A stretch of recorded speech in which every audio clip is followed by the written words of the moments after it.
Bom dia, pessoal, tudo bem com vocês? Espero que estejam todos bem. Na nossa videoaula de hoje, nós falaremos a respeito de um assunto que na realidade já iniciamos em aulas passadas, que são as principais características de uma apresentação oral. Nós vimos em aulas anteriores que ter uma opinião é completamente diferente de sentir uma impressão. Por quê, pessoal? O que é uma opinião? Vamos relembrar esse conceito. Uma opinião é uma maneira de pensar, de julgar ou de considerar alguma coisa de acordo com o contexto que está ao nosso redor. Por isso, a opinião é muito diferente de uma impressão, porque a impressão não exige nenhuma razão para que ela seja sustentada. Por exemplo, uma pessoa pode ter uma impressão negativa a respeito de outra, sem que na realidade ela tenha alguma causa para sentir essa aversão de outra pessoa. Não se exige uma prova para impressões. Agora, toda opinião bem feita só se fortalece quando ela é amparada por bons argumentos.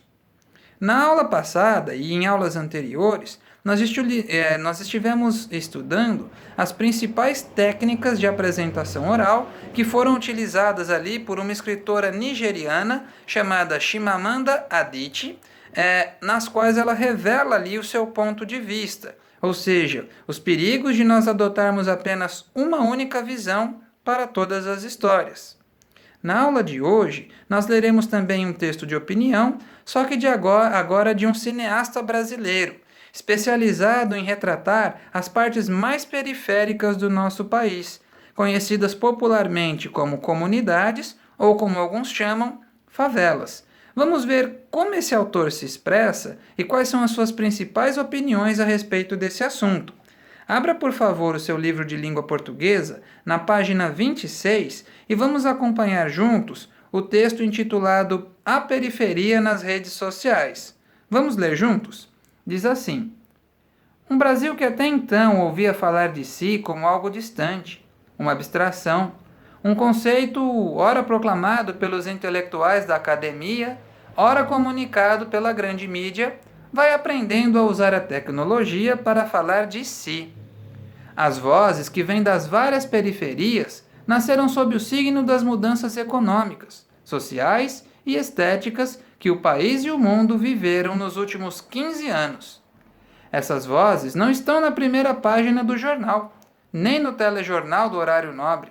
Elas surgem à margem dos circuitos oficiais da arte, da comunicação, e criam suas próprias lógicas de sobrevivência e participação na cultura.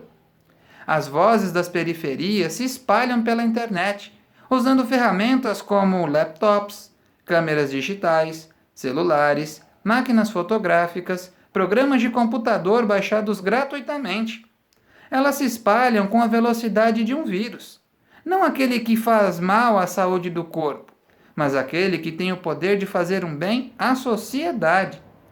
O Brasil, que desde o início misturou índios, europeus e africanos, que se acostumou a receber tudo aquilo que vem de fora e a devolver de um jeito diferente, hoje está circulando na velocidade dos bytes pelas redes sociais, imprimindo seu próprio jeito ou jeitos de comunicar. Devemos falar em jeitos porque não se pode colocar essa periferia conectada dentro de um mesmo modelo, sem reconhecer as diferenças entre as regiões, entre suas expressões culturais, entre as histórias de vida para cada um. Nesse novo contexto tecnológico, as fronteiras entre centro e periferia se diluem. Normalidade incômoda. À medida que a televisão vai cedendo espaço para a internet na vida do brasileiro, imagens dos conflitos entre polícia e tráfico nas favelas das grandes cidades vão dando espaço para imagens que denunciam um outro tipo de realidade, tão corriqueira e comum quanto um banho de piscina na laje, jovens soltando pipa ou pessoas se divertindo em um show dentro da favela. As imagens que hoje circulam pelas redes sociais trazem o nome, o endereço e as histórias de quem as criou e compartilhou. Elas surpreendem, não pelo impacto do lado mais cruel desses espaços que a grande mídia sempre destacou, mas pela sua normalidade, pelo tom corriqueiro, de uma vida que se transcorre lenta e sensualmente nas vielas e ruas de uma favela. É uma normalidade que nos deixa confusos, pois contradiz completamente as imagens usuais sobre a favela e nos aproxima de uma incômoda forma de seus seres humanos. Incômoda porque nos torna íntimos daqueles a quem pouco conhecemos, seja pelo próprio desinteresse, seja pelas prisões que construímos em nossas mentes. Incômoda porque é uma última instância que nos faz refletir sobre as nossas próprias existências e sobre a nossa relação com o outro. Infelizmente, nos acostumamos com a segurança gerada pelo medo que os noticiários provocam.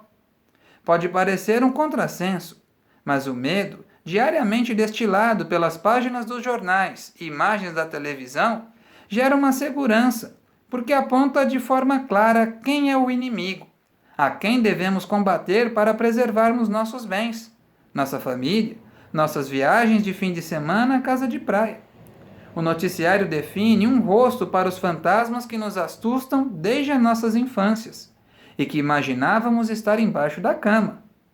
A manchete de jornal aponta: olhe bem, o inimigo não está embaixo da cama, ele está do seu lado, ele é seu vizinho, ele ameaça o asfalto, a cidade, é uma praga. Precisamos controlar essa epidemia que se alastra cada vez mais e mais. O uso que as pessoas fazem das redes sociais tem um efeito inverso. Essas redes põem todos em pé de igualdade, dividindo o mesmo espaço com a mesma possibilidade de criar e compartilhar informação. No espaço das redes sociais, não importa o lugar onde você mora, a família em que você nasceu, nem o cargo profissional que você ocupa. Ali você vale pelo que cria, por aquilo que você doa, compartilha, divide e discute. Ali todos são centro e todos são periferia. Desconstrução do medo.